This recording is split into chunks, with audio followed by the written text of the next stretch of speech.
Cette histoire s'est passée il y a un peu plus d'1 an. Je vivais encore dans l'appartement que j'occupais depuis la fin de mes études.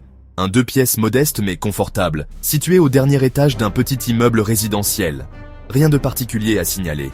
Le voisinage était calme, les loyers abordables et l'endroit assez bien desservi. Bref, j'étais plutôt satisfait. Un soir d'automne, alors que je venais de rentrer du travail, je remarquai un détail étrange. La boîte aux lettres, que je ferme toujours à clé, était entrouverte. À l'intérieur, il y avait une pile de courriers habituels, mais au milieu se trouvait une enveloppe blanche, sans timbre ni adresse d'expéditeur. Mon nom y figurait, écrit à la main, avec une écriture que je ne reconnaissais pas. En ouvrant l'enveloppe, je découvris une simple feuille pliée en 2. Pas de texte, juste une photo. Une photo de mon salon. La photo avait été prise depuis l'intérieur, sous l'angle exact de ma télévision, comme si quelqu'un s'était tenu debout derrière mon canapé. Je me figeais. J'étais sûr de ne jamais avoir pris ce cliché. La lumière, l'angle, tout correspondait, sauf que je n'étais pas censé être photographié chez moi. J'ai d'abord voulu me convaincre qu'il s'agissait d'une mauvaise blague. Peut-être un voisin farceur qui avait trouvé une clé, pris une photo, puis reposé le courrier. Mais au fond, je savais que c'était plus sérieux. Les jours suivants, je restais sur mes gardes, mais rien d'anormal ne se produisit. Jusqu'au vendredi soir.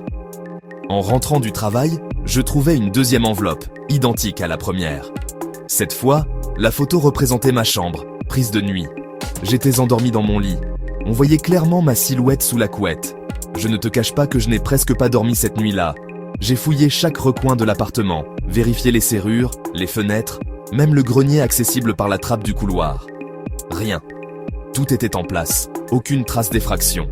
Le lendemain, j'ai changé la serrure et ajouté une deuxième chaîne de sécurité. J'ai aussi contacté le syndic et mon propriétaire, mais évidemment, ils n'avaient rien remarqué de suspect. Les semaines suivantes furent étrangement calmes. Pas d'enveloppe, pas de signe de présence. Je finissais presque par croire que mon harceleur avait abandonné. Jusqu'à une nuit glaciale de décembre. Vers 3 heures du matin, un bruit sec me réveilla. Comme un claquement métallique provenant du salon. J'attrapai mon téléphone et allumai la lampe torche. Tout semblait normal. Pourtant, lorsque je m'approchais de la table basse, mon sang se glaça. Une troisième enveloppe m'attendait, posée bien au centre, comme pour être remarquée immédiatement. Cette fois, pas de photo. Juste une phrase, écrite en majuscule, « Tu ne devrais pas vivre ici ». À ce moment précis, j'ai eu la certitude que la personne était entrée chez moi cette nuit-là, et qu'elle voulait que je le sache. J'ai fini par déménager 2 mois plus tard, incapable de rester dans cet appartement où chaque craquement de parquet me paraissait suspect.